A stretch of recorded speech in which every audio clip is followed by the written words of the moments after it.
Sir. It's okay, no problem. தம்பி, இதுதான் எங்க வீடு. வீட்டுக்கு வந்துட்டு போங்க தம்பி. இல்ல பரவாயில்ல, நான் இன்னொரு நாளைக்கு வரேன். என் பொண்ணை காப்பாத்திருக்கீங்க. நீங்க என் வீட்டுக்கு வந்து ஒரு காஃபி குடிச்சிட்டு போனீங்கன்னா எனக்கு சந்தோஷமா இருக்கும். ஆமா சார், வாங்க. காஃபிலாம் வேணாம், பட் நான் உங்க வீட்டுக்கு வரேன்.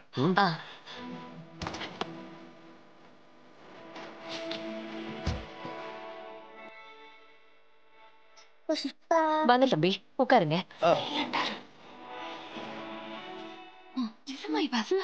புஷ்பா புஷ்பா புஷ்பா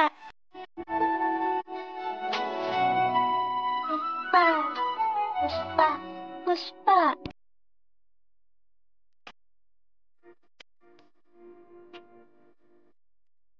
தம்பி இருங்க.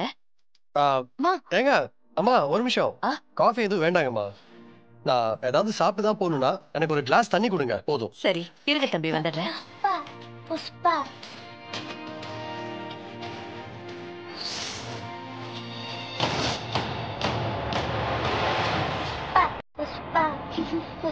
சார், நீங்க என்ன வேலை சார் பாக்குறீங்க?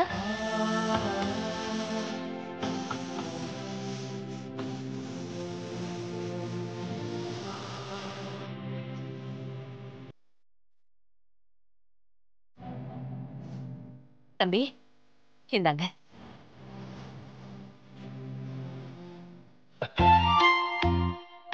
அதான் வேணாம்னு சொன்னீங்களா? என் பொண்ணு உயிரையே காப்பாத்தி கொடுத்துருக்கீங்க. உங்களுக்கு ஒரு காஃபி கூட போட்டு கொடுக்கலன்னா எப்படி தம்பி?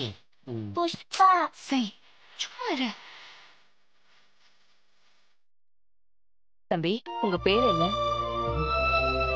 புஷ்பா. ஆமாங்க, புஷ்பா. புஷ்பராஜ். இங்க வந்ததுல இருந்து இசை இன்னைக்குதான் தம்பி சிரிக்கிறா. அவ சிரிச்சு நாங்க பார்த்து ரொம்ப நாள் ஆயிடுச்சு. உங்களை அவ ஆக்சுவலி புஷ்பானே நினைச்சிட்டா போல இருக்கு சார். சரி பரவாயில்ல, நான் புஷ்பாவே இருந்துட்டு போறேன். புஷ்பா.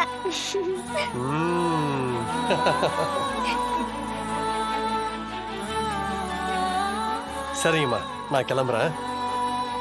சார் இருங்க. இல்ல பரவாயில்ல, இன்னொரு நாள் வர்றேன். தம்பி கொஞ்சம் இருங்க, என் பெரிய பொண்ணு வந்துருவா. நடந்ததை சொன்னா அவ கண்டிப்பா உங்களுக்கு நன்றி சொல்ல ஆசைப்படுவா. மா, நான் பண்ணது ஒரு பெரிய விஷயமே இல்ல. என் இடத்துல யாரு இருந்தாலும் அதை தான் செஞ்சிருப்பாங்க.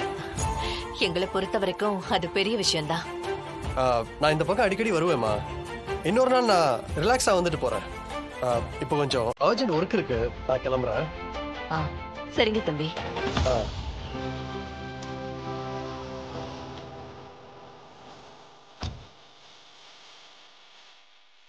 நல்ல வேலை எங்கேயே காரை நிப்பாட்டிட்டோம். இல்லனா காருக்குள்ள இருந்து இறங்குறத பாத்திருப்பா.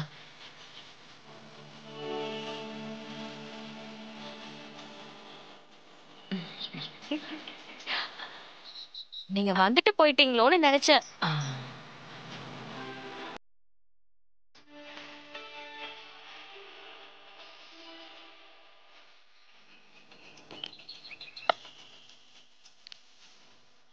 என்னாச்சு?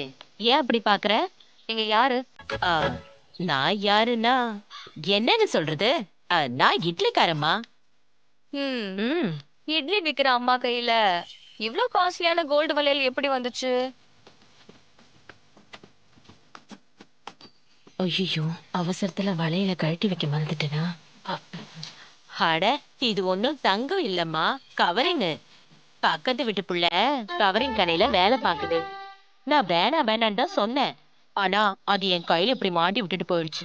இத பார்த்தா கவரிங் மாதிரியே தெரியலையே. நான் தங்கத்துக்குலாம் எங்கம்மா போறது? நீ வேற. இது கவரிங் தான்.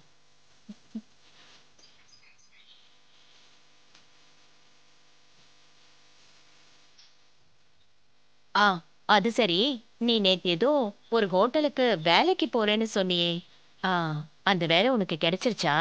இல்ல, கிடைக்கல. ஏன் கிடைக்கலையா? நீ அவ்வளவு நம்பிக்கையா சொல்லிட்டு போன. அந்த வேலை கிடைச்சிட்டா அம்மாவை பார்த்துப்பேன், தங்கச்சிய படிக்க வைப்பேன்னு என்னென்னமோ சொன்ன. நாம நினைக்கிறதெல்லாம் நடந்துருதா என்ன? அந்த வேலை கிடைக்கலன்னா என்ன? அந்த மாதிரி 1000 வேலை இருக்கு. அதுல ஒண்ணு கிடைக்காமல போயிட போகுது. அது நல்ல ஹோட்டல்னு சொன்னியே தமிழ். அந்த மாதிரி இன்னொரு வேலை கிடைக்கிறது கஷ்டம் தானே? அப்படி ஒன்னும் அது பெரிய நல்ல ஹோட்டல்லாம் இல்ல. நேத்து ஆகா ஓகோன்னு சொன்ன, இன்னைக்கு அதே ஹோட்டல தரமட்டத்துல வச்சு பேசுற. அந்த அளவுக்காவது வச்சு பேசுறேனேன்னு சந்தோஷப்படுங்க. அது அதுக்கும் கீழே. நான் எனக்கு தெரிஞ்ச இடத்துல எல்லாம் விசாரிச்சப்போ அந்த ஹோட்டலை பத்தி ஒருத்தரும் ஒரு வார்த்தை கூட தப்பா பேசல. இப்ப நீ வந்து இப்படி பேசுற. ஹோட்டல் நல்ல ஹோட்டலா இருந்து என்ன பிரயோஜனம்? அவன மாதிரி மோசமான ஆளுங்களெல்லாம் வேலைக்கு வச்சிருந்தா அந்த ஹோட்டல் எப்படி விளங்கும்? யாரு சொல்ற? வேற யார சொல்ல போற?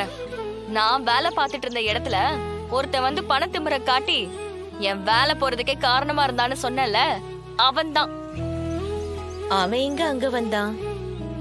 அவன் அங்கதான் வேலை செய்யறான் போல இருக்கு. அது யாரா இருக்கும்? ராஸ்கல் என்ன எவ்வளவு நக்கலா பேசினான் தெரியுமா? அவனும் அவன் மூஞ்சியும். அவனுக்கெல்லாம் அங்க வேலை போட்டு கொடுத்திருக்காங்கன்னா அப்ப அந்த ஹோட்டலோட தரம் எந்த அளவுக்கு இருக்குன்னு பாத்துக்கோங்க.